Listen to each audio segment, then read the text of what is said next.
Hi, I'm John. This is my show, An American Scheme, where I am proving that Diana Ross is Michael Jackson's actual mother.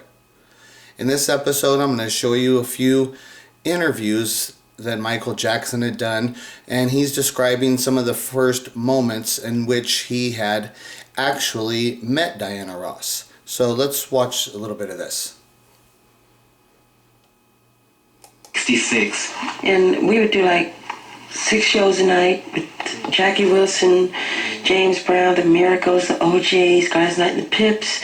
See, we would come on amateur hour. See, these people were, they had like a local record going, so we would come on amateur hour. We would win the trophy every time. That part, when he's speaking there, he's speaking about performing at the Apollo Theater in Harlem. But he's saying they were performing a lot. And on the bills that they would be performing with, you can see that it was all major entertainers, known performers. And he mentioned there Smokey Robinson. So there's Smokey Robinson. And I would bet those times, that's at least a year before he goes to Motown. And then we did the Rego, and this guy named Bobby Taylor and Gladys Knight told Motown about us. So we decided to do a little audition. We auditioned for Berry Gordy in Detroit. And here we are singing, and all the Motown stars were there. Diana Ross, Temptations, Smokey Robinson. And we're singing, and all these people are watching us. And we did our whole show, and they loved it. They really raved over it. And Diana Ross came over to us, and she said especially, I loved what I saw, and she said she wanted to take special interest in our career.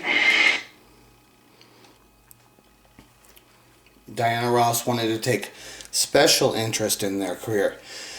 See, now this performance that they had done at Motown, it's not like a thing where Bobby Taylor had just kind of called him up on a whim, like in the movie, the way that they show it with the Susan DePass. It's kind of like he had, they say that he called Susan DePass over to his apartment. The Jacksons performed for Susan DePass. Then she's the one that urgently gets on the phone and tells Berry Gordy. Now, if that was the true story, would have the whole Motown family have been there when the Jacksons came to perform? Or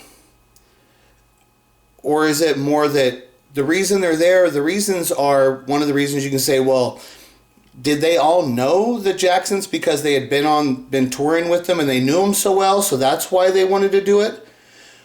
Or is it more what I'm saying, that this performance that they did at Motown that time, it was more of a scheduled performance. It was more like a Diana Ross and Smokey. They knew, okay, the Jacksons are coming in. Michael, he's actually going to come in and perform. They're all there. They're all wanting to see him succeed. And when they did succeed, what happens? Diana Ross comes right over to Michael and tells him, she lets him know. I bet she looked over at Berry after they performed. She just looked at Berry, and Berry would have given her a little nod like, yeah, okay, they're coming on. They're good. They're coming on. Right then, she would have walked over to Michael and let him know, I'm going to personally give attention to you. And this is one of the things, too, in those Glinda tapes that where Michael made the strong accusation. Diana Ross didn't have anything to do with it.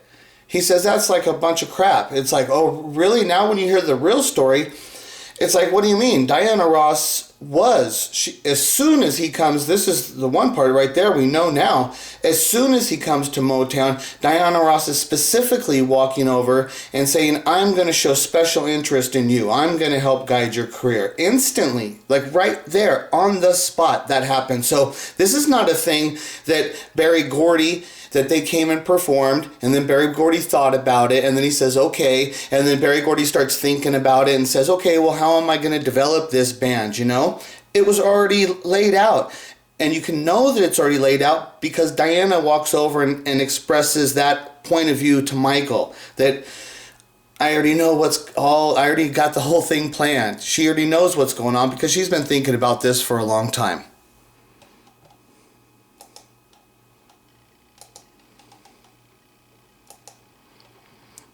Now I'm going to show you this other clip here, and here, let's listen to this. It's Diana Ross who kind of did it for you fellas, isn't it? Yes, she started this off. We did a talent show in Gary, Indiana at Roosevelt High School, and the mayor guest was Diana Ross. She was sitting in the audience, and we did this show, and she liked it very much, and she came backstage and told us how much she liked it, and from there on... How soon after that were you recording? Oh, about 3 weeks. Oh, like a miracle. Holy Toledo, ain't that... So now this one is interesting here. Diana Ross is in Gary, Indiana. She's at the Roosevelt High School. They're doing a talent show now. So this is at the high school. A talent show at the high school. This isn't at the Apollo. This isn't the Regal Theater in Chicago. This is in Gary, Indiana, at a high school, the Roosevelt High School, doing a talent show. Diana Ross is there. Then she specifically comes back, introduces herself to Michael. Then after that, he says it's 3 weeks that they're recording after that. Now, because I do like to be specific, I believe that this is before the Motown thing, is the way it sounds to me.